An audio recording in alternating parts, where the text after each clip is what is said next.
నేడు పుట్టెను, నేడు పుట్టెను. Happy happy Christmas, merry merry Christmas.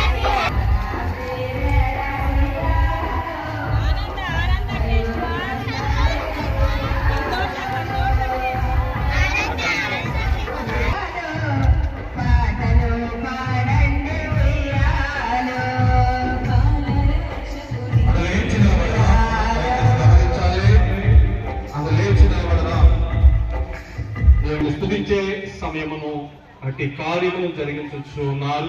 లోక రక్షకుడు అన్న దేవుడు ఎంత నరుడుగా వచ్చి వేసినటువంటి ప్రతి ఒక్కరిని కూడా దేవుని సన్నిధానంలో ప్రభునే మనము స్తుతించము.